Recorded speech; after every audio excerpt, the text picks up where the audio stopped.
Nós somos o Homo sapiens. Nossa espécie surgiu após um longo processo evolutivo que começou há milhões de anos. Mas o que sabemos hoje sobre esse processo? Sem dúvida, o homem descende do macaco. Mas como e por que o macaco se tornou homem?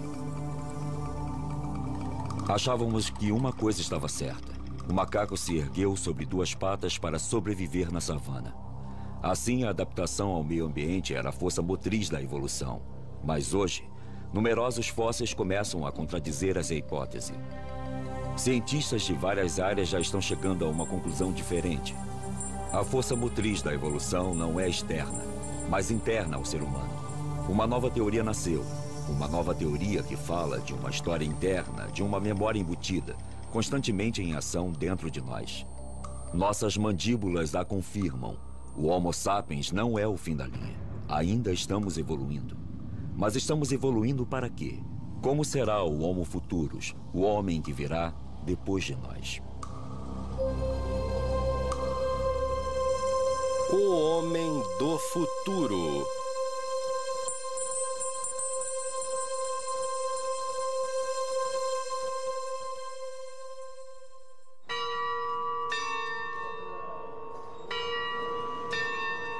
Nos últimos 20 anos, o número de fósseis encontrados triplicou.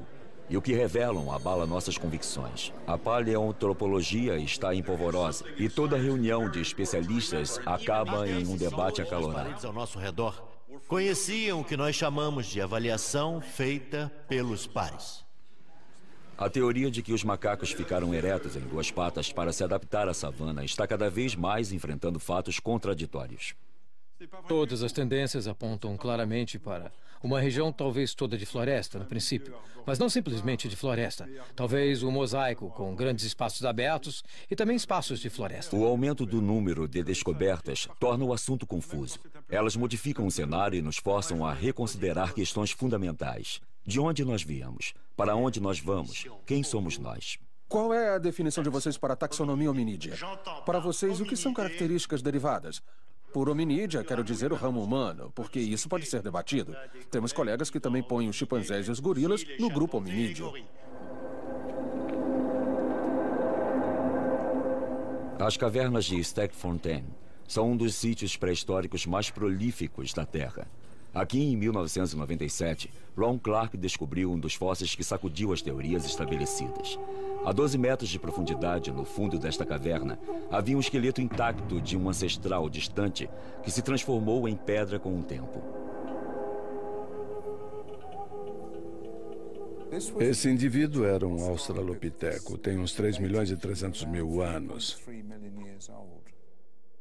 Ele morava em um ambiente de florestas e, por algum motivo, chegou perto demais da entrada de um buraco que levava ao fundo desta caverna.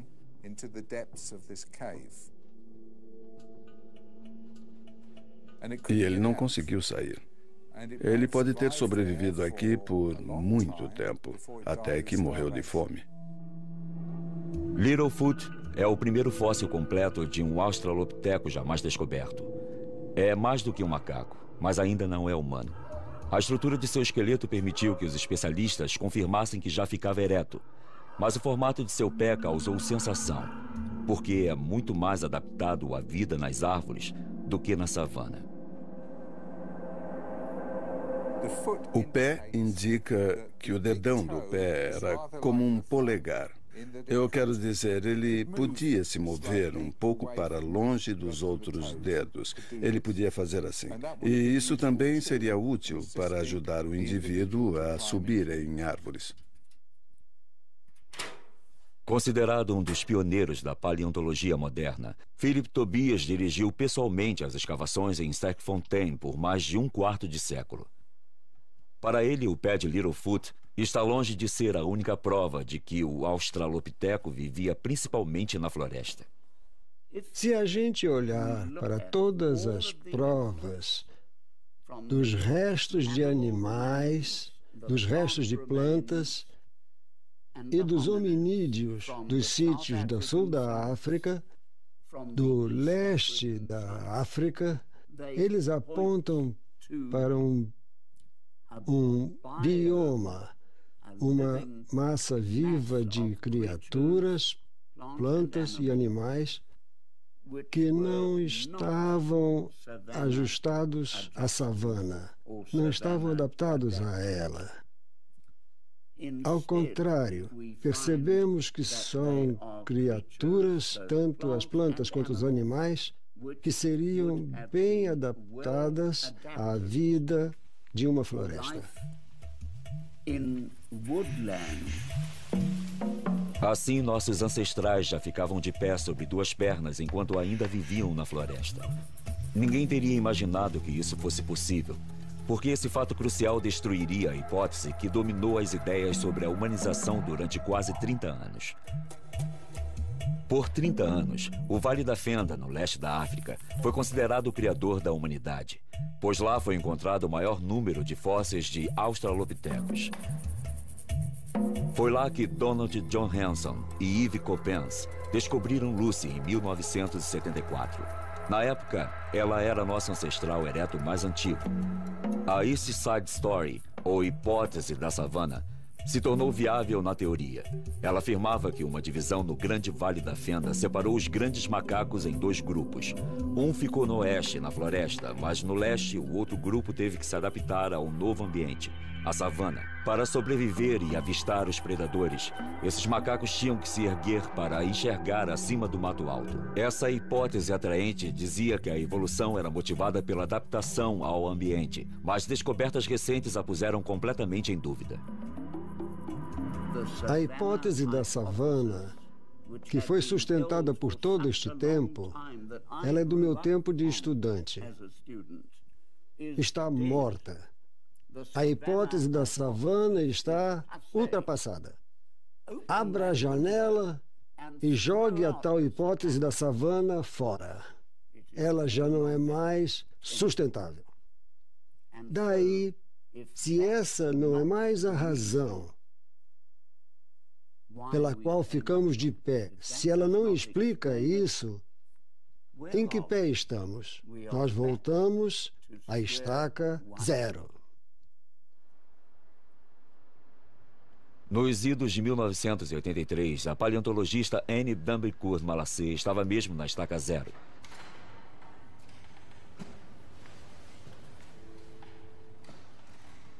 Como muitos de seus colegas, ela resolveu escrever sua dissertação sobre a evolução dos maxilares em nossos ancestrais fossilizados.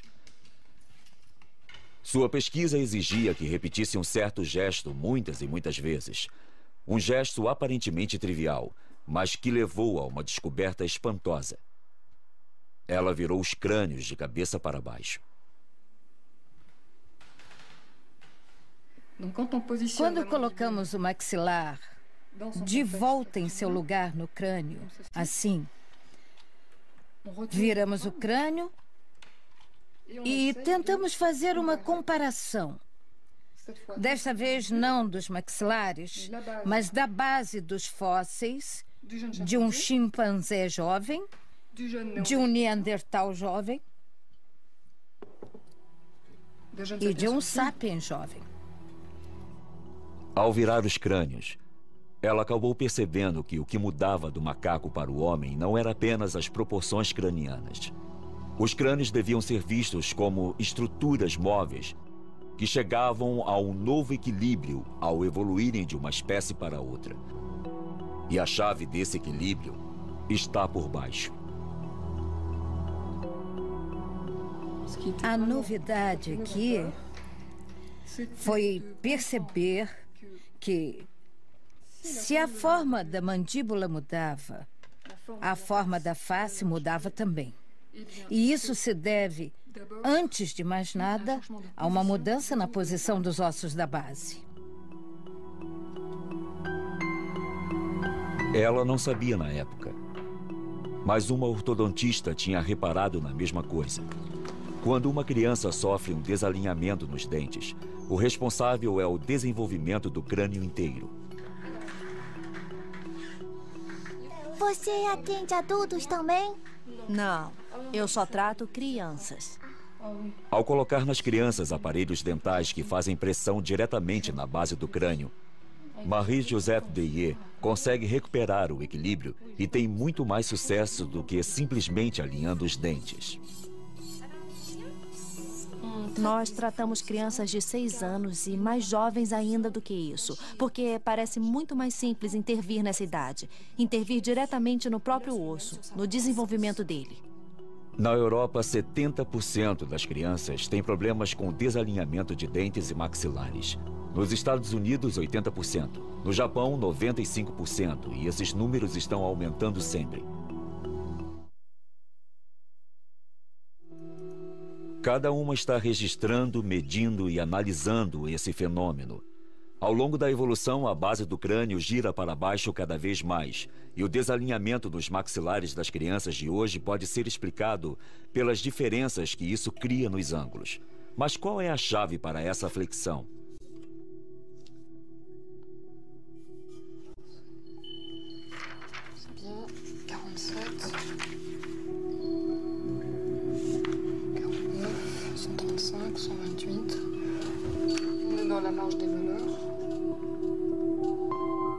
As duas chegaram à mesma conclusão.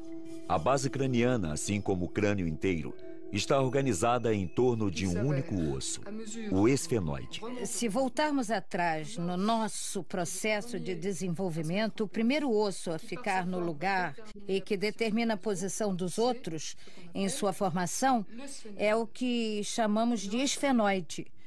É o osso mais complexo e diferenciado no crânio. O esfenoide é um osso bem escondido no próprio centro do crânio. Ele tem uns 10 centímetros de largura, com uma forma de borboleta. Ele está no nível dos olhos, bem abaixo do cérebro. Este osso é o núcleo em volta do qual nosso crânio e depois nosso esqueleto tomam forma enquanto nos desenvolvemos. O osso esfenoide é o pilar central do nosso grande quebra-cabeças craniano. À frente dele está a região da fronte. Pelos lados, os ossos temporais e parietais. Por trás, tem uma série de ossos que se juntam à coluna vertebral e que determinam nossa postura trípode.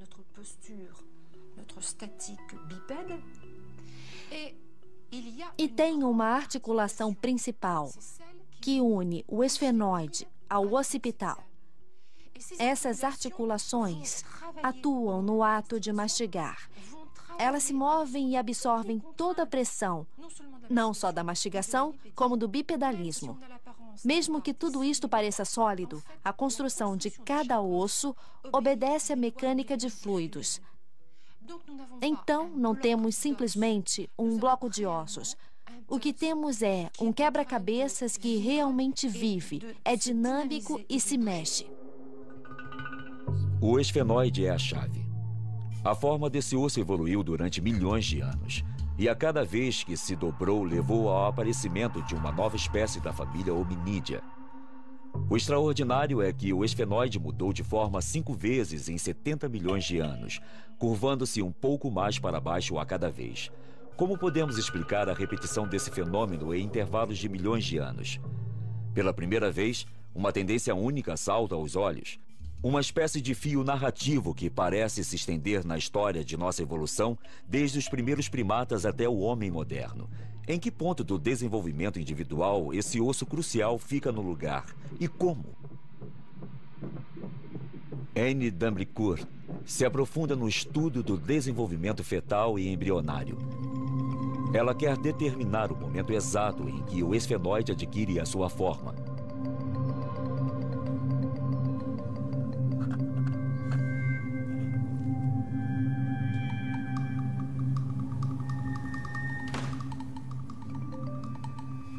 Ao examinar desde o período fetal e lendo tudo o que se escreveu, descreveu e publicou sobre isso e sobre a flexão da base, eu consegui localizar o momento em que o crânio se forma, em que a base craniana se forma.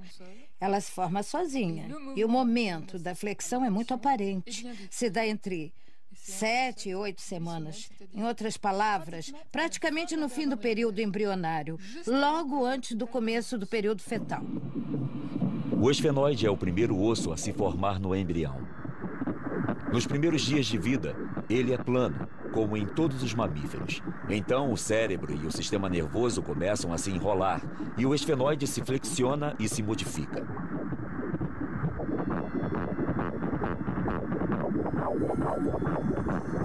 Estudando o desenvolvimento desse osso em diferentes espécies de primatas, Annie Dumbricourt descobriu exatamente a mesma flexão, ainda que bem menor em outras espécies do que no homem. Como se fosse provocado pela mesma força, como se em algum lugar dentro de nós houvesse uma memória de nossa espécie, uma memória do caminho que a evolução seguiu. É óbvio que existe uma memória embutida agindo, porque se não existisse essa flexão na base, que é o mais importante, não continuaria acontecendo. Se por desventura o esfenoide do embrião não se dobra, é assim que fica o crânio da criança.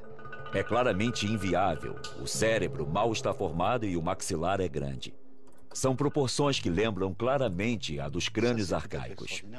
Não tem rotação do occipital, nem vemos a flexão do esfenoide. E isso é muito característico. E o maxilar fica muito grande, não é? Olha só. Isso é bem grande. Especialmente o maxilar superior, uma estrutura muito primitiva. Sim, isto é muito característico. É um pequeno e interessante resumo da evolução humana. Se a memória deste processo tem sido transmitida por milhões de anos, então deve estar em algum lugar dentro de nós. A força motriz de nossa evolução não é externa. Parece haver uma lógica embutida agindo. De fato, nosso processo evolutivo é uma história interna que levou nossos ancestrais de há 70 milhões de anos em direção ao homem de hoje e que está nos levando em direção ao homem de amanhã. É realmente uma história interna. O meio externo só começa a agir depois. É uma influência secundária. Então, obviamente, o que se conclui desta nova abordagem, depois de mais de 20 anos, é que o ambiente tem uma influência, mas é insuficiente. Annie Dumbricourt está reunindo medições para tentar chegar a uma fórmula matemática que seja responsável pela flexão da base craniana nesses milhões de anos. Ela tenta determinar os momentos sucessivos da evolução hominídea em que o esfenoide girou. As asas do esfenoide, as pequenas asas e as grandes asas que se projetam para os lados. Professor Tobias. Como está você? Bem-vinda, bem-vinda. Estou tão feliz. É maravilhoso ter você aqui, te encontrar de novo. Obrigada. Seja muito bem-vinda, Joanesburgo. Eu que agradeço, é um prazer repartir essas coisas com você. Philip Tobias sempre apoiou Annie e a encorajou em seu trabalho. Hoje ele deu a ela acesso à sua coleção completa. Um tesouro raro que é fruto de uma vida inteira de pesquisas. Pode dar uma olhada aqui. Olha. O conidial é convexo. Sim. Não côncavo. É um conidial muito grande para o hominídeo primevo. Sim. 3,5 milhões de anos de história estão nesta mesa. Fósseis de hominídeos que Annie pode gerar e examinar como quiser para medir a flexão de sua base. Pode dar uma olhada. Isto é como montar um quebra-cabeças. Você percorreu um longo caminho desde aqueles dias. E vai me desculpar por dizer isso, mas ainda falta um bocado de caminho. Ela levou 10 anos de pesquisa ao redor do globo para conseguir descrever com exatidão as transformações do esfenoide no tempo. Mas o que descobriu confirmou seu pressentimento. A evolução hominídea não ocorreu gradualmente, mas em grandes estágios. Os períodos de estabilidade entre cada flexão da base ficaram cada vez mais curtos. E a cada vez que o esfenoide continuava seu movimento, era dado um passo no processo de hominização. A história contada pelas flexões sucessivas do esfenoide é a história das grandes mutações que levaram ao homem. Esta é a nossa história. Então temos aqui a história incrível dos mamíferos. A base do crânio é plana. Daí começa a se dobrar e parece não poder parar uma vez que o processo começou.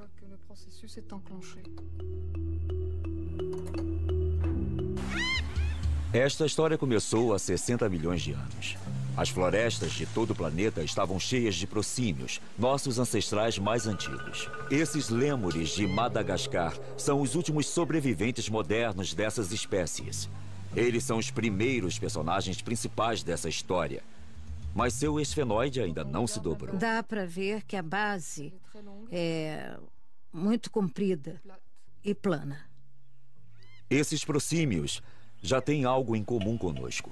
Uma versão rudimentar da nossa mão, o polegar, que milhões de anos mais tarde se tornaria indispensável ao homem.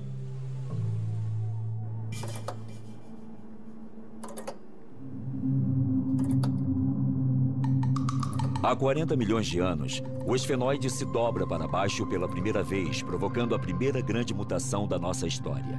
Este fenômeno não é encontrado em nenhuma outra grande família além da nossa. O que se vê imediatamente é que o crânio não é mais plano. Nos símios, existe uma ligeira flexão na base. Esta é a aparência dos macacos. Centenas de espécies que por 40 milhões de anos povoaram as florestas do planeta todo. Essa mutação, como as que vieram depois, deu origem a novas capacidades. E com ela, os olhos mudaram totalmente de posição para ficarem bem de frente. Isso possibilitou a visão estereoscópica. Esse é um ponto crucial. O tempo parece se contrair. As grandes mutações da hominização começam a ocorrer cada vez mais juntas, como se um relógio interno tivesse começado a andar cada vez mais depressa. Pode-se observar que, pela segunda vez, ocorre uma deformação no esfenoide. O crânio inteiro se desenvolve em torno de uma base que está mais dobrada. O cérebro se torna mais complexo, o rosto menos prognato. Esta é a aparência dos grandes macacos. Eles também ocupam o planeta todo. Havia dúzias de espécies, mas apenas 4 sobreviveram até a era moderna. Os chimpanzés, os gorilas, os orangotangos e os bonobos. Hoje são nossos primos vivos mais próximos. Compartilhamos mais de 98% de nossos genes com eles. A flexão de seu esfenoide permitiu que um cérebro mais complexo se desenvolvesse. Eles usam ferramentas, pensamento estratégico e mostram sinais de consciência, além de um certo senso de humor. Aí pode ter sido o início de que as primeiras demonstrações rudimentares de que uma propensão ou uma capacidade cultural anunciavam sua presença.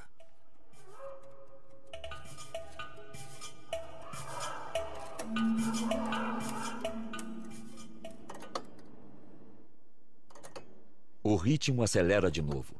Há 6 milhões de anos, o esfenoide se dobra uma terceira vez, sempre na mesma direção. Esta é a aparência do Australopiteco. Eles não são mais macacos, mas também ainda não são humanos.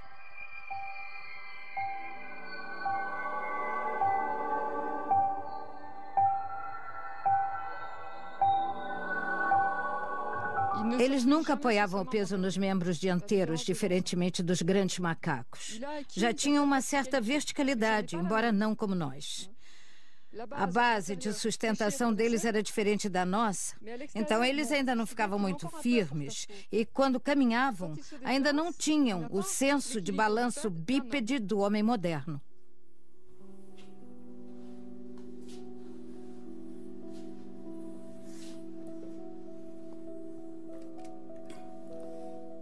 Esta é a famosa criancinha. Ela tem mesmo um rostinho lindo.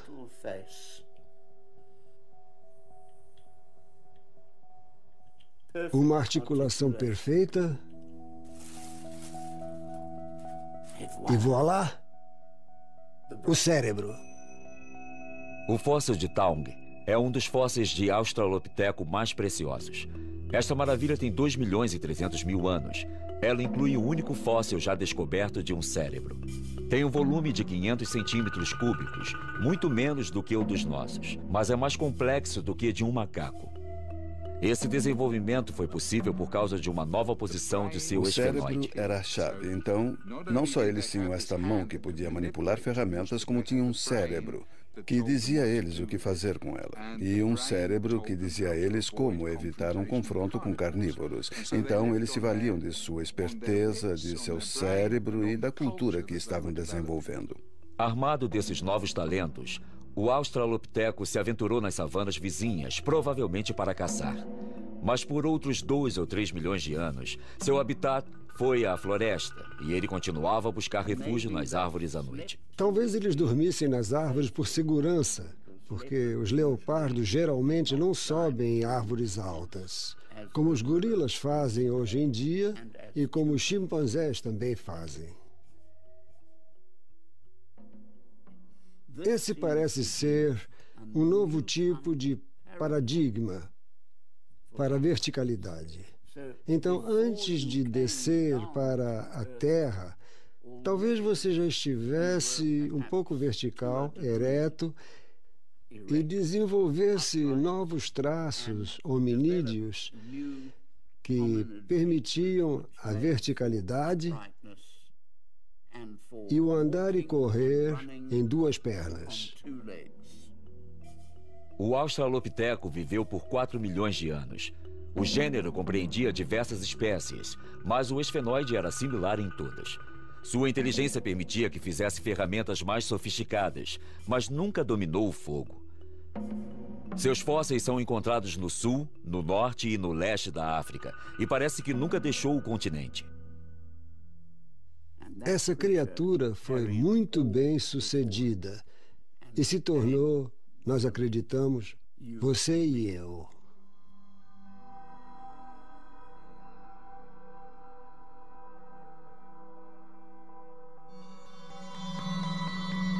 Há 2 milhões de anos, houve uma 4ª contração do tempo. O esfenoide se dobra e nossos ancestrais ficam ainda mais eretos. Esta é a aparência dos que chamamos de Homo, o homem.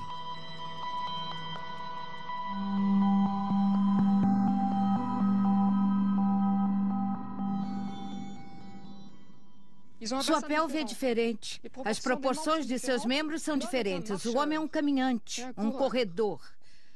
Há um novo balanço bipedal, um novo desenvolvimento psicomotor e, de novo, o mesmo padrão.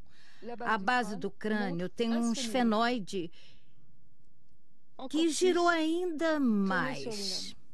A coisa que muda com a primeira ocorrência do Homo é a aparição da linguagem. A nova posição de seu esfenoide aumentou ainda mais a complexidade do cérebro desses primeiros homens.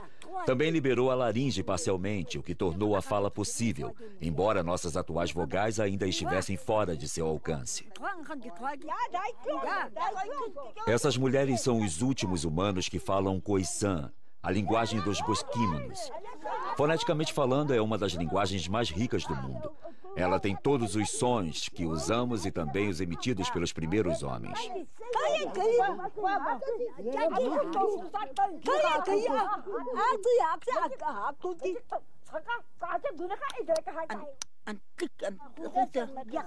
Tem um leque completo de estalos altamente desenvolvidos feitos com a língua e a boca, que substituíam as vogais na época. Tem o estalo dental, o estalo lateral, o do palato superior, o palatal, e o bilabial específico apenas desta língua.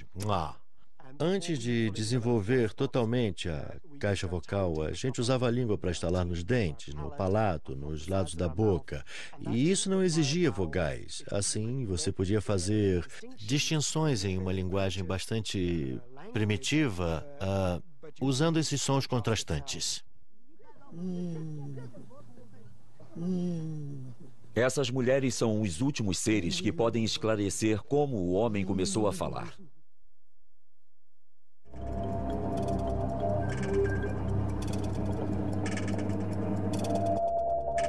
Há 160 mil anos, o relógio tocou de novo. O esfenoide se dobra uma 5ª vez.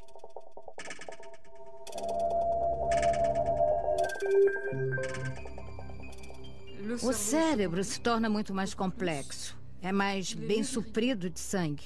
E, naturalmente, depois desta evolução biológica, nós vamos ver muito rapidamente uma evolução cultural. Esta é a aparência do Homo sapiens.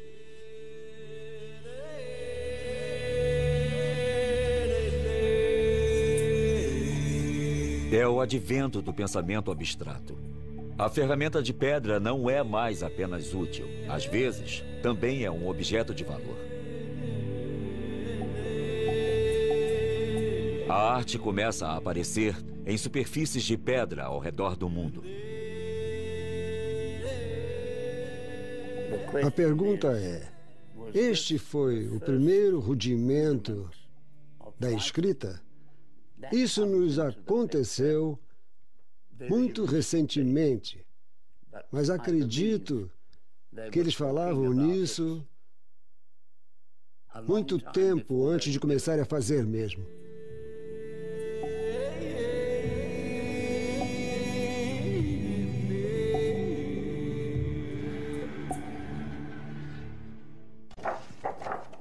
O que é mais extraordinário na descoberta de Anne é que ela nunca põe em dúvida a classificação tradicional dos fósseis. Pelo contrário, o ângulo formado pela base do crânio se torna um critério mensurável para determinar a espécie do fóssil. Por exemplo, isso permite responder à questão levantada por Toumai, um crânio fóssil com mais de 6 milhões de anos e considerado como um membro mais antigo da família humana. Então, Toumai é um australopiteco ou ainda é um macaco? Anne só tem acesso aos moldes e às fotos de Toumai, mas ela consegue fazer medições e comparar os ângulos da sua base craniana com os dos fósseis que estudou. Esta base é comprida demais para um hominídeo. É um macaco deformado. Até o momento, com estes elementos, nada nos leva a crer que seja um hominídeo. Esta nova versão de nossa história também resolve alguns dos enigmas que as teorias anteriores tinham cada vez mais dificuldade em esclarecer. Um desses enigmas é como o homem populou a Terra. Sabemos que o Homo apareceu na África há 2 milhões de anos e que a deixou para colonizar o mundo. As teorias clássicas dizem que a evolução para o Homo sapiens ocorreu novamente na África há 170 mil anos. Então o sapiens teria tido de deixar o continente uma segunda vez para repopular o mundo, e outras espécies teriam tido que desaparecer misteriosamente. Este fóssil não é mais de um Homo erectus, é muito moderno. Ainda assim, toda a parte superior do rosto, a abóboda e tudo que constitui o cérebro deste feto, da criança e do adulto, ainda é arcaico. A estrutura frontal também é arcaica. Vejam só isso aqui. Isso fica bem claro no formato da parte posterior. Ela é bem arcaica, pouco arredondada. Também acho que é uma indicação bastante clara. Não só por essa forma, mas também por este ângulo. Aqui temos 2 precursores do homem moderno, porque o homem continuou a evoluir depois de emigrar e de se estabelecer em diferentes regiões do planeta. Isso explica a existência dos Dalis na Ásia e dos Neandertais em outros lugares. Existem 2 histórias diferentes.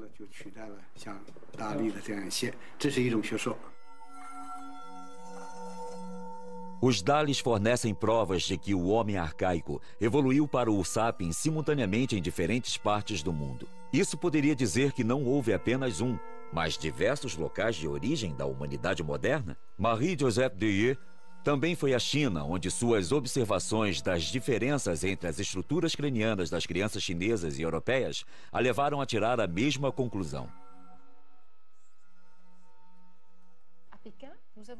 Em Pequim, vimos crianças mais velhas que pareciam ter a mesma malformação, mas foram tratadas em tempo recorde. Isso não pode ser explicado pelos aparelhos e procedimentos usados. É mais provável que haja alguma diferença na estrutura e no desenvolvimento do crânio que as torna mais fáceis de tratar.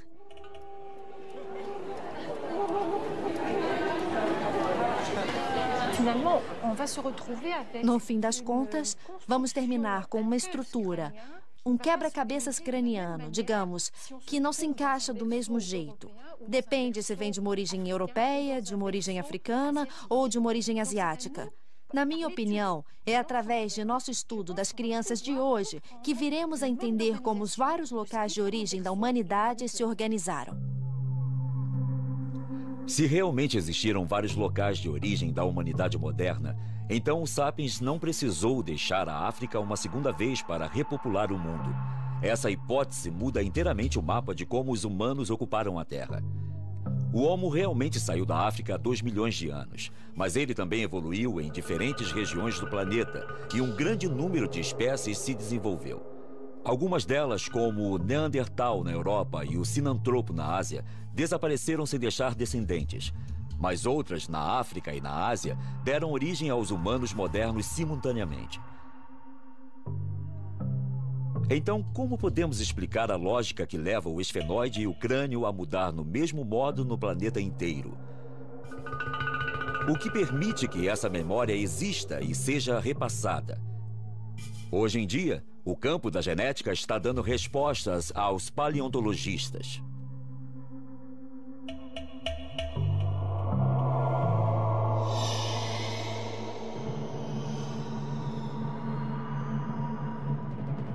Existe uma causa recorrente e essa causa é genética. Quer dizer que está programada, é hereditária. Podemos localizá-la, está gravada, é interna, é transmissível. Está claro que a estrutura do cérebro e as contrações faciais são, sem dúvida, controladas por genes reguladores ou genes arquitetos. São genes OXs ou genes homeoboxes, como são chamados, que são genes que regulam e controlam o desenvolvimento embrionário individual. Este é o axolot, uma pequena salamandra aquática encontrada no México. Esta criatura permitiu que os cientistas elucidassem o papel dos genes reguladores. Ao injetar um hormônio que estimula um determinado gene desse tipo, o desenvolvimento do axolot pode ser significativamente alterado. Em poucos dias, as guelras dos 2 lados da cabeça começam a encolher. Encolhem cada vez mais e desaparecem.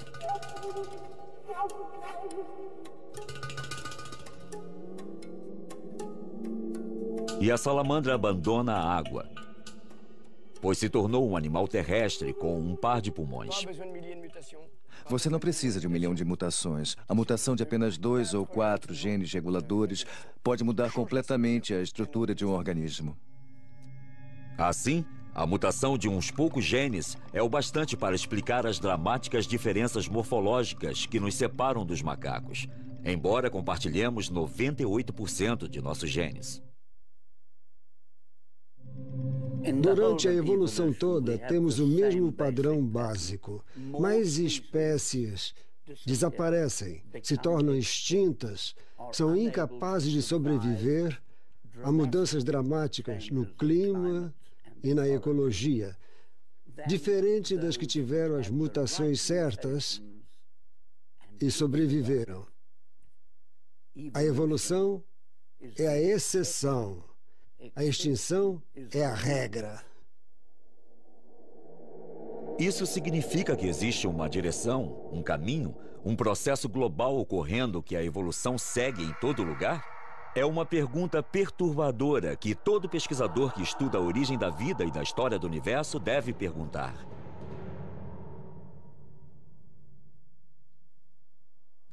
E sou convencido de que a história da vida se deu do mesmo modo como a simples matéria inerte evoluiu para a mais complicada.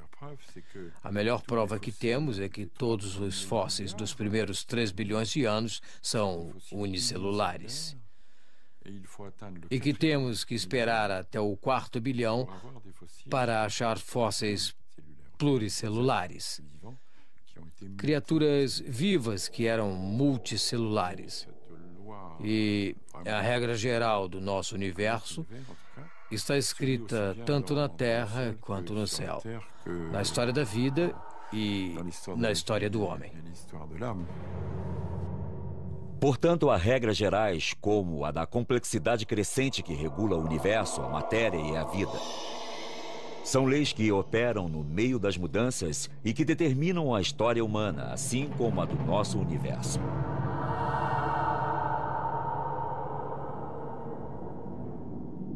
E seguindo esses caminhos, nosso esfenoide irá um dia girar de novo, dando origem ao homem que nos sucederá. Não existe motivo para o processo parar no Sapiens. Temos razões para crer que, em mais alguns milhares de anos, não sabemos exatamente quantos, mas podemos ter certeza de que as populações vão evoluir simultaneamente, ao mesmo tempo. A verticalização da face, o arredondamento da parte posterior do crânio, a redução da mandíbula e dos pomos da face são tendências que vêm de longe no passado e que vão continuar. Em 1 milhão de anos, se a Terra não tiver explodido, nós teremos crânios extremamente altos e extremamente redondos, com mandíbulas extremamente pequenas. Os cientistas predizem que nossos cérebros vão ficar ainda mais complexos. Será que esse homem com uma testa grande partirá para descobrir novos mundos, como fizeram seus ancestrais? Será que o Homo Futurus será o extraterrestre da nossa imaginação?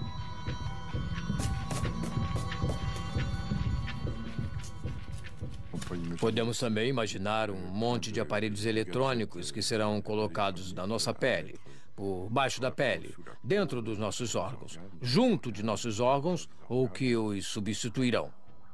Pela primeira vez desde que a vida começou, uma criatura, o ser humano, pode ser capaz de influir em sua própria evolução.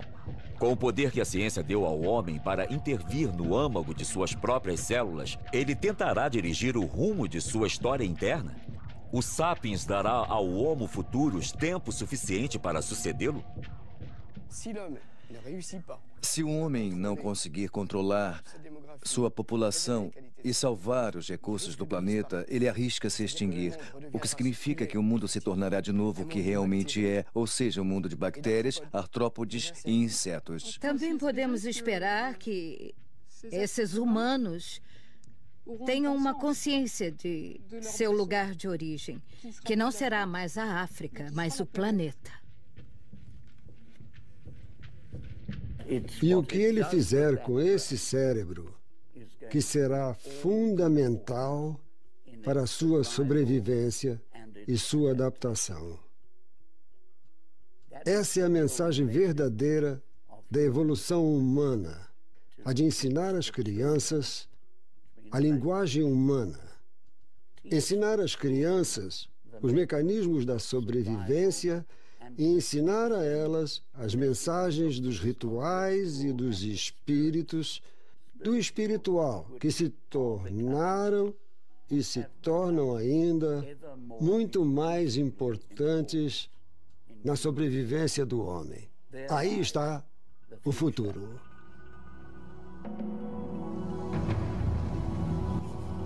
Nós somos sapiens.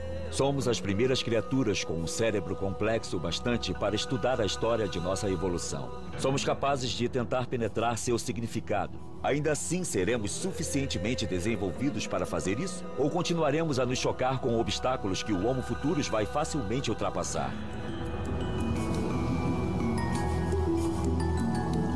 Versão brasileira Audiocorp.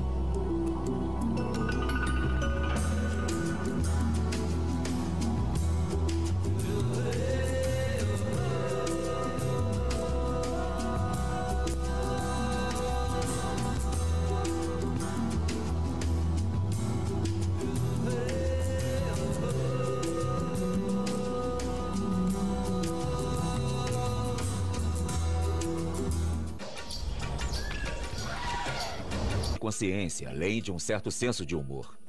Aí pode ter sido o início de que as primeiras demonstrações rudimentares de que uma propensão ou uma capacidade cultural anunciavam sua presença.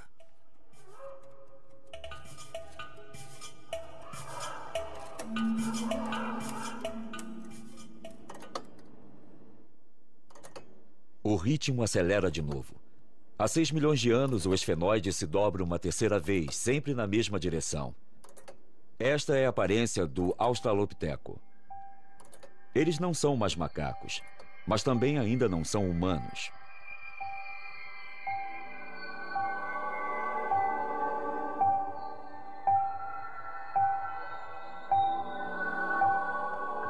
Eles nunca apoiavam o peso nos membros dianteiros, diferentemente dos grandes macacos. Já tinham uma certa verticalidade, embora não como nós. A base de sustentação deles era diferente da nossa, então eles ainda não ficavam muito firmes e, quando caminhavam, ainda não tinham o senso de balanço bípede do homem moderno.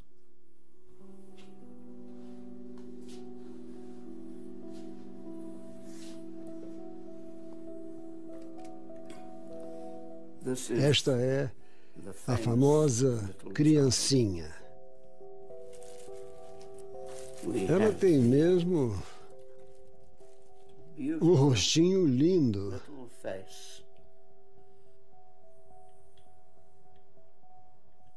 Uma articulação perfeita. E voilá! O cérebro. O fóssil de Taung é um dos fósseis de Australopiteco mais preciosos. Esta maravilha tem 2.300.000 anos. Ela inclui o único fóssil já descoberto de um cérebro. Tem um volume de 500 centímetros cúbicos, muito menos do que o dos nossos, mas é mais complexo do que de um macaco. Esse desenvolvimento foi possível por causa de uma nova posição de seu esfenoide. O cérebro era a chave. Então, não só eles tinham esta mão que podia manipular ferramentas, como tinham um cérebro que dizia a eles o que fazer com ela. E um cérebro que dizia a eles como evitar um confronto com carnívoros. Então, eles se valiam de sua esperteza, de seu cérebro e da cultura que estavam desenvolvendo. Armado desses novos talentos, o Australopiteco se aventurou nas savanas vizinhas, provavelmente para caçar. Mas por outros 2 ou 3 milhões de anos, seu habitat foi a floresta e ele continuava a buscar refúgio nas árvores à noite. Talvez eles dormissem nas árvores por segurança, porque os leopardos geralmente... Nós viemos. Para onde nós vamos? Quem somos nós? Qual é a definição de vocês para a taxonomia hominídea? Para vocês, o que são características derivadas? Por hominídea, quero dizer o ramo humano, porque isso pode ser debatido. Temos colegas que também põem os chimpanzés e os gorilas no grupo hominídeo. As cavernas de Stegfontein são um dos sítios pré-históricos mais prolíficos da Terra. Aqui, em 1997, Ron Clark descobriu um dos fósseis que sacudiu as teorias estabelecidas. A 12 metros de profundidade, no fundo desta caverna, havia um esqueleto intacto de um ancestral distante que se transformou em pedra com o tempo. Esse indivíduo era um Australopiteco, tem uns 3.300.000 anos.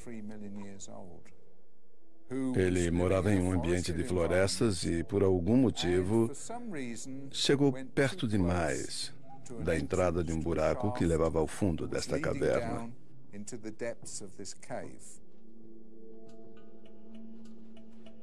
E ele não conseguiu sair.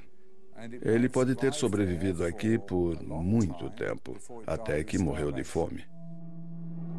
Littlefoot é o primeiro fóssil completo de um Australopiteco jamais descoberto. É mais do que um macaco, mas ainda não é humano. A estrutura de seu esqueleto permitiu que os especialistas confirmassem que já ficava ereto, mas o formato de seu pé causou sensação, porque é muito mais adaptado à vida nas árvores do que na savana. O pé indica que o dedão do pé era como um polegar. Eu quero dizer, ele podia se mover um pouco para longe dos outros dedos. Ele podia fazer assim. E isso também seria útil para ajudar o indivíduo a subir em árvores. Considerado um dos pioneiros da paleontologia moderna, Philip Tobias dirigiu pessoalmente as escavações em Stegfontein por mais de um quarto de século. Para ele, o pé de Littlefoot está longe de ser a única prova de que o australopiteco vivia principalmente na floresta. Se a gente olhar para todas as provas dos restos de animais, dos restos de plantas e dos hominídeos dos sítios do sul da África, do leste da África, eles apontam para um bioma, uma massa viva de criaturas, plantas e animais que não estavam ajustados à savana, não estavam adaptados a ela.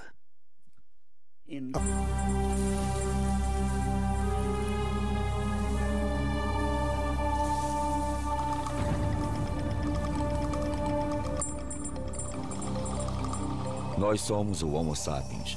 Nossa espécie surgiu após um longo processo evolutivo que começou há milhões de anos.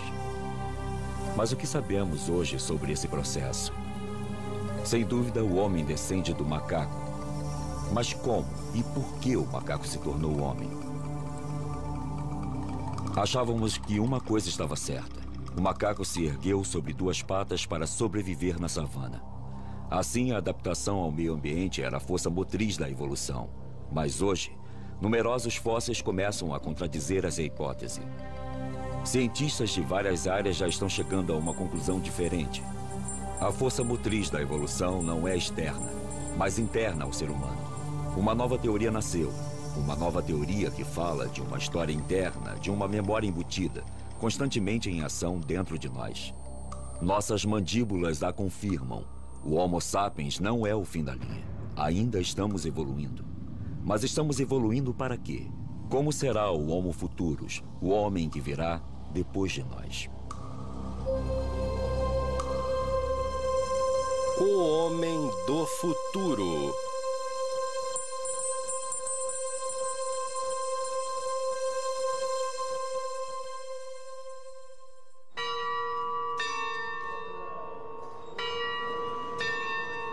Nos últimos 20 anos, o número de fósseis encontrados triplicou. E o que revelam abala nossas convicções. A paleoantropologia está em polvorosa e toda reunião de especialistas acaba em um debate acalorado. As paredes ao nosso redor conheciam o que nós chamamos de avaliação feita pelos pares. A teoria de que os macacos ficaram eretos em duas patas para se adaptar à savana está cada vez mais enfrentando fatos contraditórios. Todas as tendências apontam claramente para uma região talvez toda de floresta, no princípio, mas não simplesmente de floresta. Talvez um mosaico com grandes espaços abertos e também espaços de floresta. O aumento do número de descobertas torna o assunto confuso. Elas modificam o cenário e nos forçam a reconsiderar questões fundamentais. De onde nós viemos? Para onde nós vamos? Quem somos nós? Qual é a definição de vocês para a taxonomia hominídea? Para vocês, o que são características derivadas? Por hominídea, quero dizer o ramo humano, porque isso pode ser debatido. Temos colegas que também põem os chimpanzés e os gorilas no grupo hominídeo. As cavernas de Stegfontein são um dos sítios pré-históricos mais prolíficos da Terra. Aqui, em 1997, Ron Clark descobriu um dos fósseis que sacudiu as teorias estabelecidas. Você atende adultos também? Não, eu só trato crianças. Ao colocar nas crianças aparelhos dentais que fazem pressão diretamente na base do crânio, Marie-Joseph Deyer consegue recuperar o equilíbrio e tem muito mais sucesso do que simplesmente alinhando os dentes. Nós tratamos crianças de 6 anos e mais jovens ainda do que isso, porque parece muito mais simples intervir nessa idade. Intervir diretamente no próprio osso, no desenvolvimento dele. Na Europa, 70% das crianças têm problemas com desalinhamento de dentes e maxilares. Nos Estados Unidos, 80%. No Japão, 95%. E esses números estão aumentando sempre. Cada uma está registrando, medindo e analisando esse fenômeno. Ao longo da evolução, a base do crânio gira para baixo cada vez mais, e o desalinhamento dos maxilares das crianças de hoje pode ser explicado pelas diferenças que isso cria nos ângulos. Mas qual é a chave para essa flexão?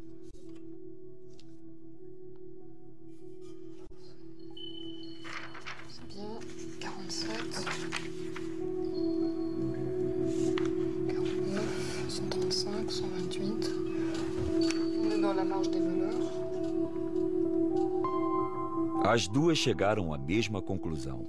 A base craniana, assim como o crânio inteiro, está organizada em torno de um único osso, o esfenoide. Se voltarmos atrás no nosso processo de desenvolvimento, o primeiro osso a ficar no lugar e que determina a posição dos outros em sua formação é o que chamamos de esfenoide. É o osso mais complexo e diferenciado no crânio. O esfenoide é um osso bem escondido no próprio centro do crânio. Ele tem uns 10 centímetros de largura, com uma forma de borboleta. Ele está no nível dos olhos, bem abaixo do cérebro. Este osso é o núcleo em volta do qual nosso crânio e depois nosso esqueleto tomam forma enquanto nos desenvolvemos. O osso esfenoide é o pilar central do nosso grande quebra-cabeças craniano. À frente dele está a região da fronte. Pelos lados, os ossos temporais e parietais.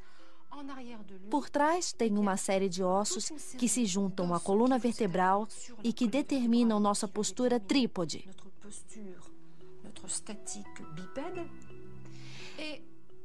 E tem uma articulação principal que une o esfenoide ao occipital. Essas... Ásia e dos Neandertais em outros lugares. Existem duas histórias diferentes.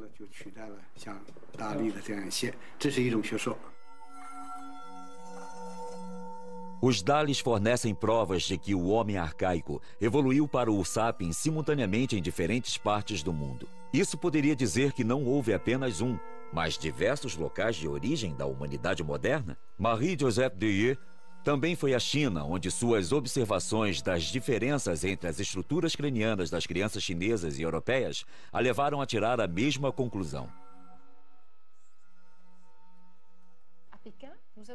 Em Pequim, vimos crianças mais velhas que pareciam ter a mesma má formação, mas foram tratadas em tempo recorde. Isso não pode ser explicado pelos aparelhos e procedimentos usados. É mais provável que haja alguma diferença na estrutura e no desenvolvimento do crânio que as torna mais fáceis de tratar.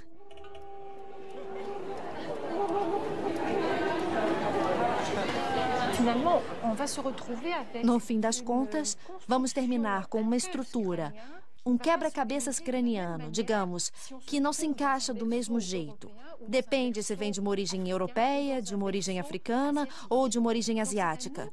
Na minha opinião, é através de nosso estudo das crianças de hoje que viremos a entender como os vários locais de origem da humanidade se organizaram.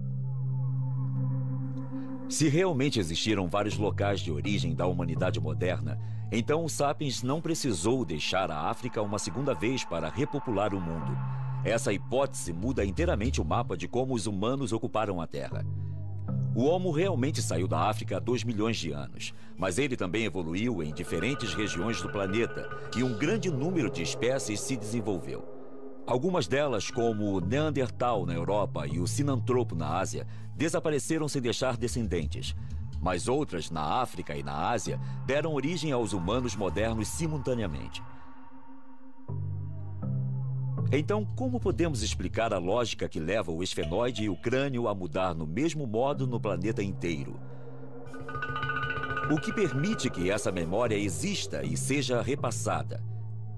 Hoje em dia, o campo da genética está dando respostas aos paleontologistas.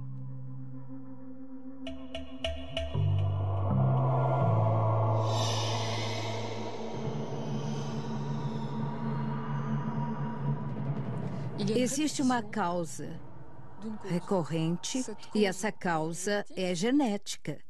Quer dizer que está programada, é hereditária. Podemos localizá-la, está gravada, é interna. É o advento do pensamento abstrato. A ferramenta de pedra não é mais apenas útil. Às vezes, também é um objeto de valor. A arte começa a aparecer em superfícies de pedra ao redor do mundo. A pergunta é: este foi o primeiro rudimento da escrita? Isso nos aconteceu muito recentemente, mas acredito que eles falavam nisso muito tempo antes de começarem a fazer mesmo.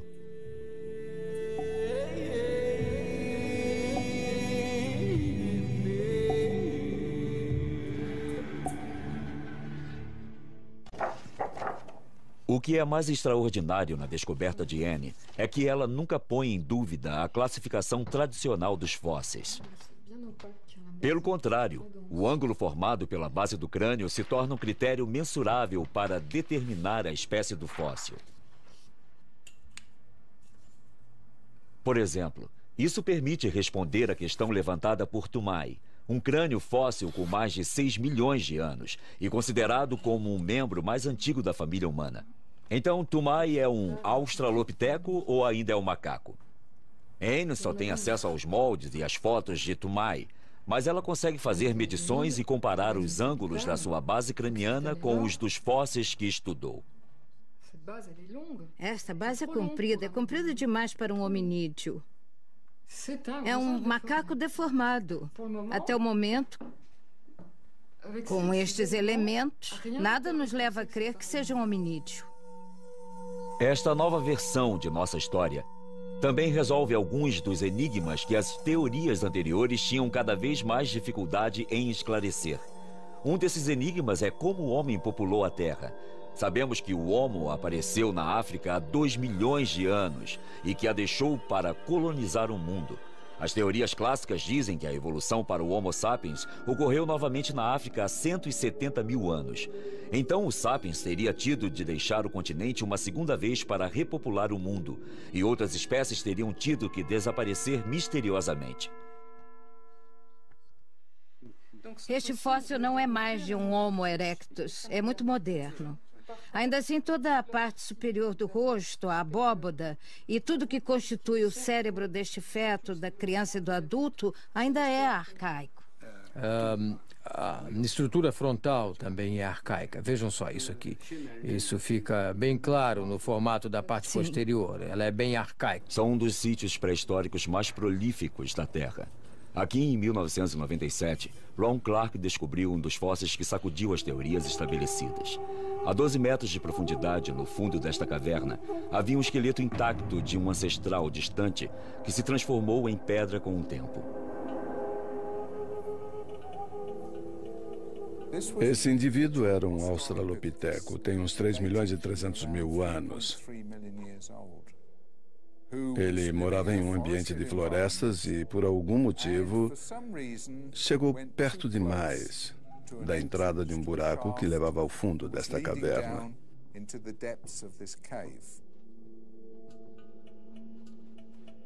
E ele não conseguiu sair. Ele pode ter sobrevivido aqui por muito tempo, até que morreu de fome. Littlefoot é o primeiro fóssil completo de um australopiteco jamais descoberto. É mais do que um macaco, mas ainda não é humano. A estrutura de seu esqueleto permitiu que os especialistas confirmassem que já ficava ereto, mas o formato de seu pé causou sensação, porque é muito mais adaptado à vida nas árvores do que na savana. O pé indica que o dedão do pé era como um polegar. Eu quero dizer, ele podia se mover um pouco para longe dos outros dedos. Ele podia fazer assim. E isso também seria útil para ajudar o indivíduo a subir em árvores. Considerado um dos pioneiros da paleontologia moderna, Philip Tobias dirigiu pessoalmente as escavações em Sterkfontein por mais de um quarto de século. Para ele, o pé de Littlefoot está longe de ser a única prova de que o australopiteco vivia principalmente na floresta. Se a gente olhar para todas as provas dos restos de animais, dos restos de plantas e dos hominídeos dos sítios do sul da África, do leste da África, Eles apontam para um bioma, uma massa viva de criaturas, plantas e animais que não estavam ajustados à savana, não estavam adaptados a ela. Ao contrário, percebemos que são criaturas, tanto as plantas quanto os animais, que seriam bem adaptadas à vida de uma floresta. Assim, nossos ancestrais já ficavam de pé sobre duas pernas enquanto ainda viviam na floresta. Uma articulação principal que une o esfenoide ao occipital. Essas articulações atuam no ato de mastigar. Elas se movem e absorvem toda a pressão, não só da mastigação, como do bipedalismo. Mesmo que tudo isto pareça sólido, a construção de cada osso obedece à mecânica de fluidos. Então, não temos simplesmente um bloco de ossos. O que temos é um quebra-cabeças que realmente vive, é dinâmico e se mexe.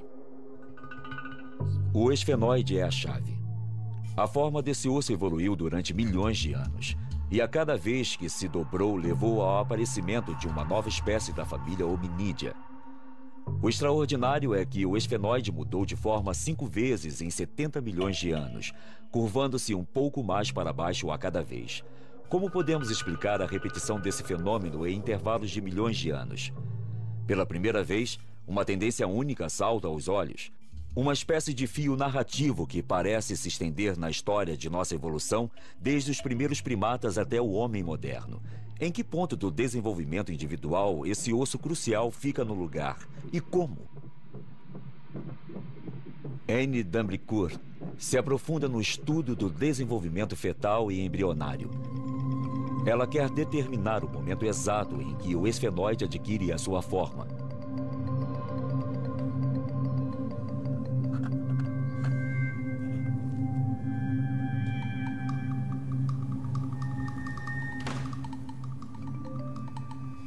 Ao examinar desde o período fetal e lendo tudo o que se escreveu, descreveu e publicou sobre isso e sobre a flexão da base, eu consegui localizar o momento em que o crânio se forma, em que a base craniana se forma. Ela se forma sozinha e o momento da flexão é muito aparente. Se dá entre 7 e 8 semanas. Em outras palavras, praticamente no fim do período embrionário, logo antes do começo do período fetal. O esfenoide é o primeiro osso a se formar no embrião. Nos primeiros dias de vida, ele é plano, como em todos os mamíferos. Então, o cérebro e o sistema nervoso começam a se enrolar e o esfenoide se flexiona e se modifica.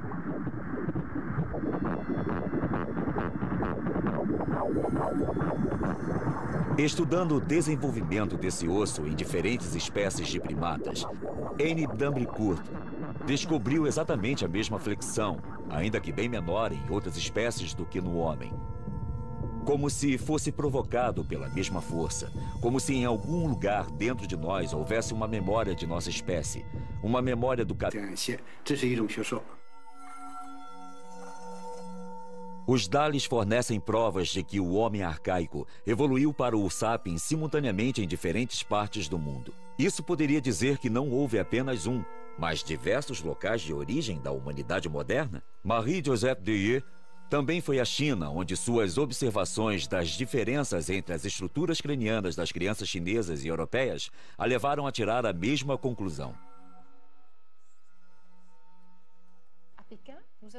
Em Pequim, vimos crianças mais velhas que pareciam ter a mesma malformação, mas foram tratadas em tempo recorde.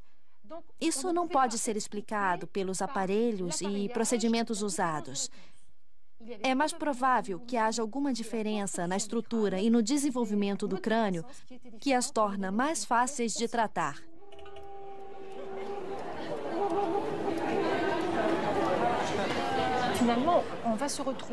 No fim das contas, vamos terminar com uma estrutura, um quebra-cabeças craniano, digamos, que não se encaixa do mesmo jeito.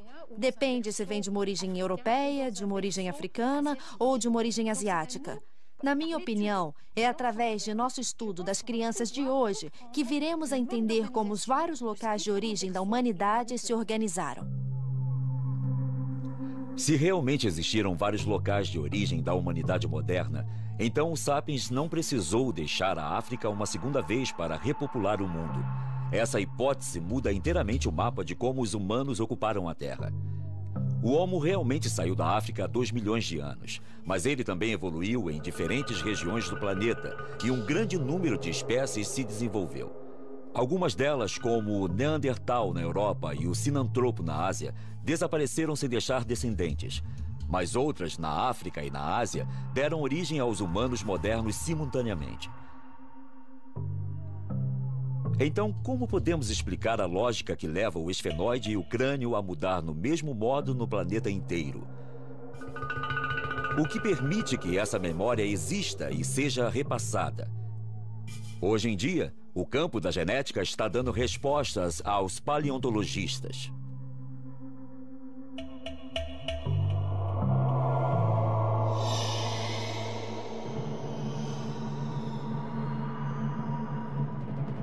Existe uma causa recorrente e essa causa é genética. Quer dizer que está programada, é hereditária. Podemos localizá-la, está gravada, é interna, é transmissível. Está claro que a estrutura do cérebro e as contrações faciais são... Se por desventura o esfenoide do embrião não se dobra, é assim que fica o crânio da criança. É claramente inviável. O cérebro mal está formado e o maxilar é grande. São proporções que lembram claramente a dos crânios arcaicos. Não tem rotação do occipital, nem vemos a flexão do esfenoide. E isso é muito característico. E o maxilar fica muito grande, não é? Olha só. Isso é bem grande. Especialmente o maxilar superior, uma estrutura muito primitiva. Sim, isto é muito característico. É um pequeno e interessante resumo da evolução humana. Se a memória deste processo tem sido transmitida por milhões de anos, então deve estar em algum lugar dentro de nós. A força motriz de nossa evolução não é externa. Parece haver uma lógica embutida agindo. De fato, nosso processo evolutivo é uma história interna que levou nossos ancestrais de há 70 milhões de anos em direção ao homem de hoje e que está nos levando em direção ao homem de amanhã. É realmente uma história interna. O meio externo só começa a agir depois. É uma influência secundária. Então, obviamente, o que se conclui desta nova abordagem, depois de mais de 20 anos, é que o ambiente tem uma influência, mas é insuficiente. Anne Dambricourt está reunindo medições para tentar chegar a uma fórmula matemática que seja responsável pela flexão da base craniana nesses milhões de anos. Ela tenta determinar os momentos sucessivos da evolução hominídea em que o esfenoide girou. As asas do esfenoide, as pequenas asas e as grandes asas que se projetam para os lados. Professor Olá, como está você? Bem-vinda, bem-vinda. Estou tão feliz. É maravilhoso ter você aqui, te encontrar de novo. Obrigada. Seja muito bem-vinda, Joanesburgo. Eu que agradeço, é um prazer repartir essas coisas com você. Philip Tobias sempre apoiou Anne e a encorajou em seu trabalho. Hoje ele deu a ela acesso à sua coleção completa. Um tesouro raro que é fruto de uma vida inteira de pesquisas. Pode dar uma olhada aqui. Olha. Um conidial é convexo, não côncavo. É um conidial muito grande para o hominídeo primevo. 3,5 milhões de anos de história estão nesta mesa. Fósseis de hominídeos que Anne pode gerar e examinar como quiser para medir a flexão de sua base. Pode dar uma olhada. Isto é como montar um quebra-cabeças. Você percorreu um longo caminho desde aqueles dias. E vai me desculpar por